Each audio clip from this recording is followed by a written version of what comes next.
What's up guys, and welcome back to my channel. My name is Brandon Smith. So we had to slide down just a couple of feet because I got a second computer, and since my desk is now serving double duty, we had to move down a couple of feet. But the good news is, with this new move, you guys get an unobstructed, unadulterated view of my dirty clothes hamper.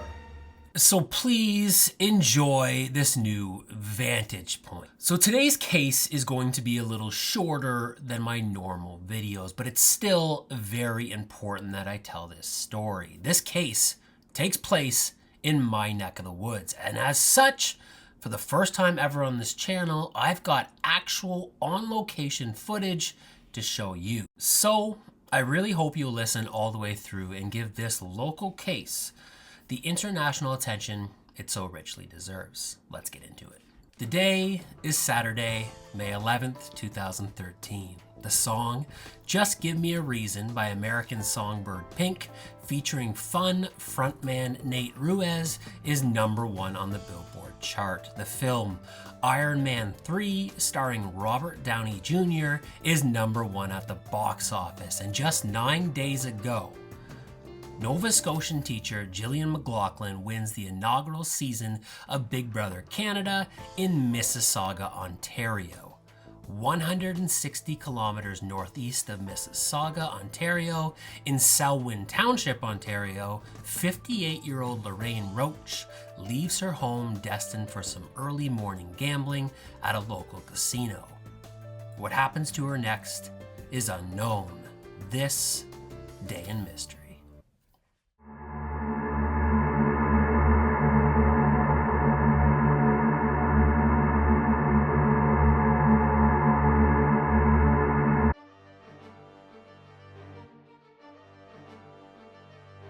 Friday, May 10th, 2013, in Peterborough, Ontario, is bright and sunny. With a daytime high of 20 degrees Celsius, it finally looks like spring is upon the Heartland province. 58-year-old Lorraine Roach has lived in Canada's most populous province for her entire life. Born on November 4th, 1954, Lorraine is described as an affable lady with a big smile who loved Christmas. More than the holiday, though, Roach loves her family. She has a son named Andrew and 2 daughters named Charlotte and Jennifer. In May 2013, all of her children have left the nest, and Lorraine lives a quiet existence with her second husband, George Roach, in their Selwyn Township home just north of Peterborough. With a little more time on her hands now, Lorraine has developed an interest in gambling. On Wednesday, May 8th, she finds herself participating in this newfound engrossment. CCTV captures Roach playing the slots at Kawartha Downs and Speedway in Fraserville, Ontario, just 20 minutes from her home. She makes another appearance on surveillance on Friday, May 10th. This time, she is seen purchasing tickets at the Galaxy Cinemas movie theater in downtown Peterborough, just 5 kilometers south of her home, at 6:40 p.m. Lorraine is wearing a 3/4 length pleated coat with a pink sweater. The same CCTV camera captures Roach leaving the theater at 9:20 p.m. She exits the cinema's parking garage in her gray Pontiac Montana, bound for her Hilliard Street residence. Lorraine makes the short journey and arrives back home at 9:45 p.m.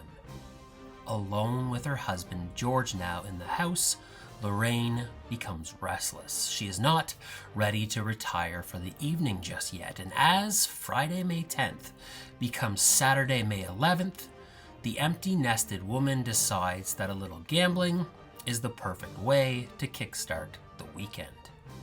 At 1:30 a.m., Miss Roach bids farewell to Mr. Roach and heads into the cottage country mourning. She will never return home.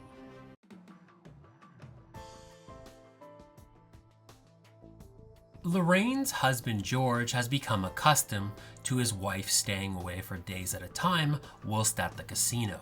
so he pays the absence little mind. When Mother's Day dawns that Sunday, the couple's daughter, Jennifer DiBernardi, calls the home to wish her mom a happy day. However, when she speaks with her father, she learns that her mother hasn't been home for over 24 hours.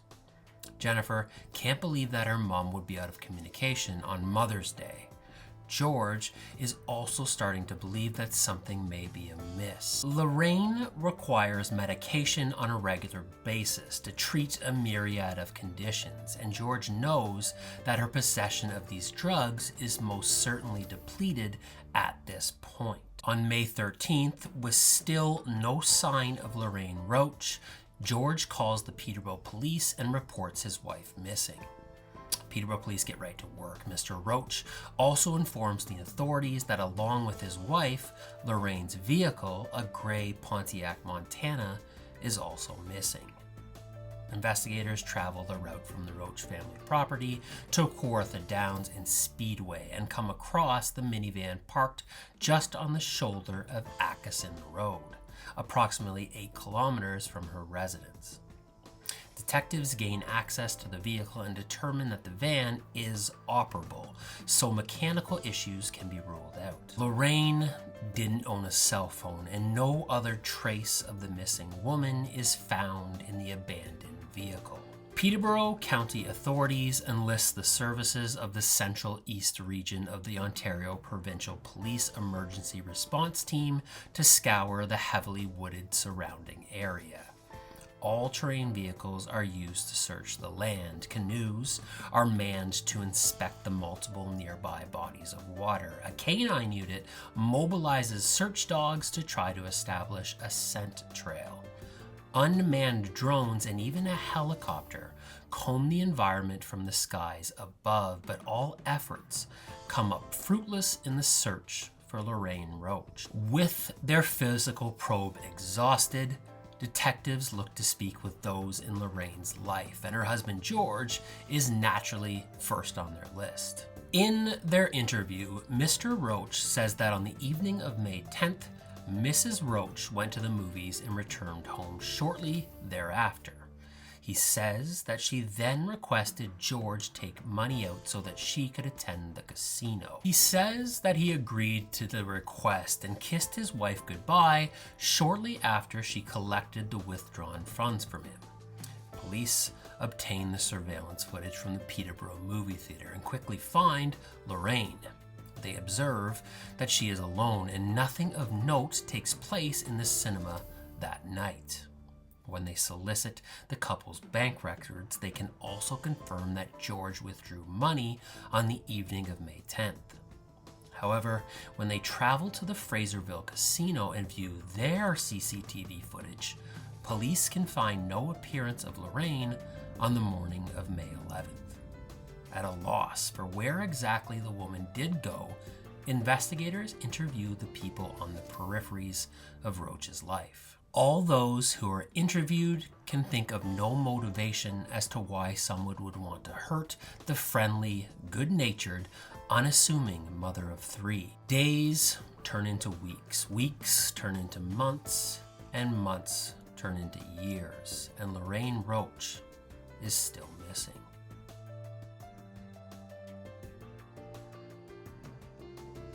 On the 1-year anniversary of her mother's disappearance, Jennifer DiBernardi appears on Canadian Broadcasting Corporation television to ask if anyone had seen her mother, Lorraine Roach.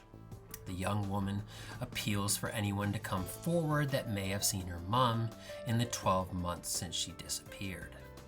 In the broadcast, Jennifer describes her mother's appearance and outlines the timeline of events as per usual, but viewers are caught off guard when DiBernardi publicly confirms for the first time that Lorraine suffers from depression.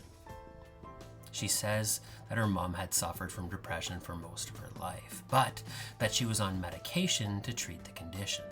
However, Jennifer does acknowledge that Roach often thought there was certain medications that she did not need. She also says that during her life, her mother had lots of things happen to her that no one should have happened to them. In light of this very public revelation, people now had to wonder if it was possible that Lorraine chose to end her life. Authorities also consider the possibility. Further fueling the speculation was the fact that in the weeks leading up to her disappearance, Lorraine's gambling habit was becoming more recurrent.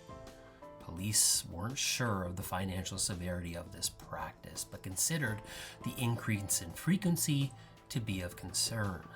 Additionally, Lorraine's vehicle was found on a rural road with easy access to hidden niches and abundant bodies of water. If suicide was the decision for Lorraine, the location unquestionably lended itself very well to the notion. However, with the woman still missing and no existing evidence conclusively proving this theory, investigators couldn't be certain that what became of Lorraine Roach was self-imposed.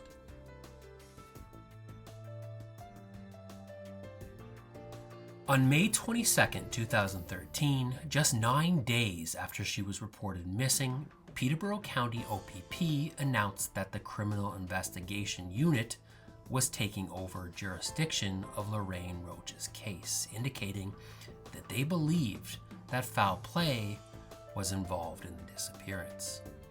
In March 2014, Andrew Cox, Charlotte Roach, and Jennifer DiBernardi also began to believe that foul play was involved in their mother's disappearance, and their suspicion was pointed in the direction of one individual, George Roach. The collective confronted George and straight out asked him where Lorraine's body was. Roach, of course, said that he didn't know. By May 2014, for Andrew, Lorraine's son from her first marriage, the speculation was no longer speculation, and he was now certain that his stepfather, George, took his mother's life. He told the publication mykawartha.com that something wasn't right, and his stepfather was definitely involved in his mother's disappearance. Police were seemingly coming to the same conclusion. On May 22nd, the Ontario Provincial Police garnered a search warrant for the Roach's family home in Selwyn Township. Extensive inspection of the property, including excavation of the backyard, were conducted. A property the family owned up north was also searched. According to George, he was told by authorities that blood was found in Lorraine's van, and detectives asked him to submit a DNA sample. They also asked him to take a polygraph test. Roach says that he submitted a DNA sample but has yet to take a lie detector test. George says he is shocked at the accusations put forth by his own stepson. He says that he had nothing to do with his wife's vanishing.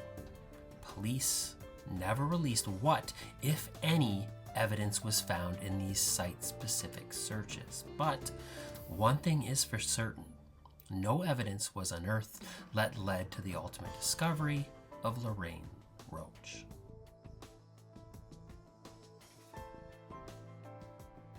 All right, so what do I think happened? The case of Lorraine Roach is such a puzzling and sad conference of events, and a story that for me literally hits close to home. I was not living in Peterborough at the time Lorraine went missing, but nevertheless, the circumstances and parallels still haunt me. I went to 2 different high schools in Peterborough. My brother once worked at the very theater where she was last seen on surveillance. I've been to Kawartha Downs more times than I can count. My friend lived right down the road from where her van was ultimately found. It gets even crazier when I tell you about my mom. My mama is just 1 year younger than Lorraine. She is also the mother of 3 children. She even drives the exact same make and model of van, a 1999 Pontiac Montana. You cannot make this stuff up. The similarities are so uncanny.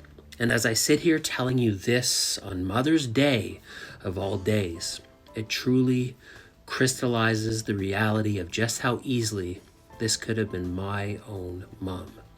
My heart breaks for Andrew, Charlotte, and Jennifer. For all of these reasons, when I tell you that I had to cover this case, I mean I had to cover this case. So let's talk about theories. First, just a brief aside real quick. In the missing persons cases I cover, I often discuss the potential that someone chose to walk out on their life to begin anew. However, in this case, I really don't think this is an option. All indications are that Lorraine had no desire to start a new life. She loved her children and had a strong community of support. And when you consider that her bank accounts and social insurance number have never been accessed, I think this scenario is pretty unlikely. Additionally, similar logic for me in the random attack theory. There is no evidence to suggest third-party involvement, and testimony implicating any other person has never materialized. So, I also chose not to dedicate a portion of this video to this theory. No, I think if foul play is what happened to Lorraine Roach, the person doing the foul playing, oh, that is definitely not a verb, and so grammatically incorrect. But I'm going to go with it. The person doing the foul playing would be George Roach. So let's talk about him. Okay, come here, real close, confession time. I went into this case fully suspecting I was going to suggest to you my belief that George Roach murdered his wife on the evening of May 10th, 2013. As a local citizen, I do have a little more access to information in this case than previous cases I've covered on this channel. I'm also more central to the discussion regarding culpability in this case. And I will tell you that public sentiment within the community is definitely against George Roach in this case. So, as a member of this community and being privy to this regional information and sentiment, why do I still believe that George Roach is innocent? Truth be told, I don't know. I don't really have a reason. All I can say is that as I got deeper into the available information in this case, I just couldn't truly get behind a scenario where George killed Lorraine. Could George have been so outraged with his wife for her gambling habit that he lashed out and killed her? It's definitely a possibility. Heck, it was my possibility as of 3 hours ago. But all indications are that George and Lorraine had a pretty uncontroversial marriage. There was little fighting and no major issues. I don't think Lorraine's gambling was much of an issue for George, and definitely not enough of a problem to commit murder. Additionally, how does Roach get the van to the location where it was found and then get home? The distance from site to site is just over 7 kilometers, so definitely walkable. But when you take a look at George Roach, I really don't think he's an avid walker. Also, if he somehow did walk, I think he would have been noticed. Speaking from experience, this is not a traffic-rich area. That much is true, but it's also not a barren wasteland. Vehicles traverse this section of road on a regular basis, and I'm telling you, people would have seen this man. Okay, well, he could have hired a taxi, an Uber, any of that stuff. And again, definite possibilities. Wait, did they even have Uber in 2013?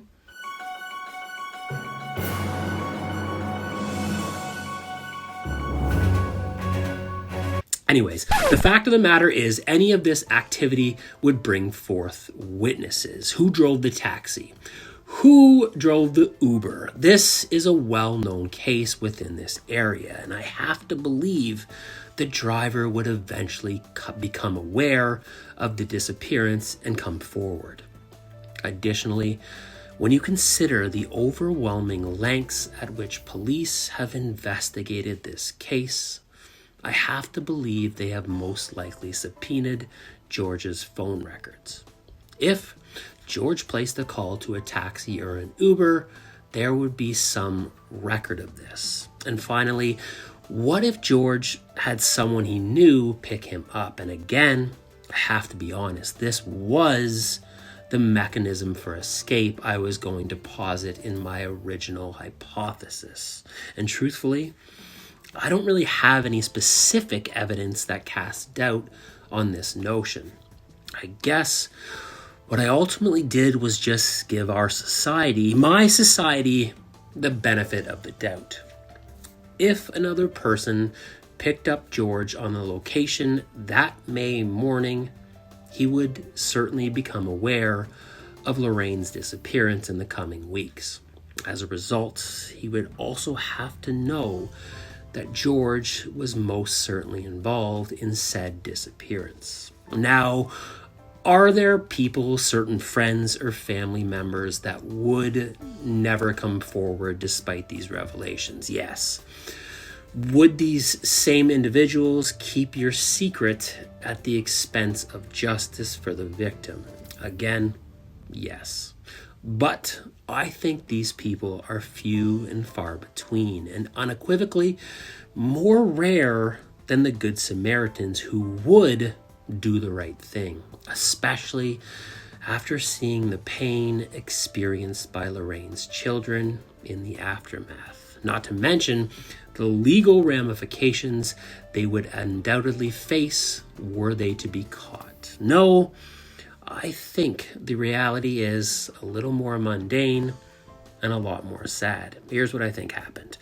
On May 10th, 2013, Lorraine Roach is sitting at home when a relentless itch to gamble suddenly gets the best of her. She asks her husband to withdraw some money so that she can visit the casino once again.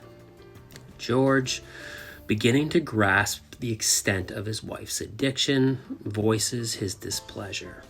The two argue and express their specific discontent, but in the end, Lorraine's depravity overcomes George's reason, and husband retrieves the money for his wife. Sadness, anger, and concern merge in voice as Mr. Roach wishes his wife good luck at the casino. Something in the false bid strikes a chord in Lorraine as she drives along a lonely road on her way to the gambling emporium. The sentiment overwhelms her. Roach pulls over, and as Lorraine sits alone in her minivan, hours pass. She thinks back on her life as the sun rises and falls. After almost 48 hours of contemplation, despair finally saturates the mother of three. Lorraine steers the gray vehicle onto the path in front of her. She continues along her oft-traveled route. On Atchison Road, Lorraine finds no traffic and ideal seclusion. She parks the van along the thoroughfare. Roach walks onto the nearby Omimi Rail Trail. She keeps walking.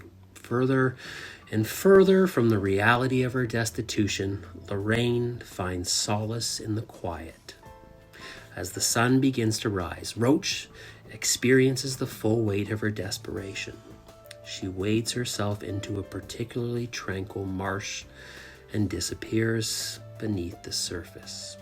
A tragic demonstration of sadness amongst the trilliums.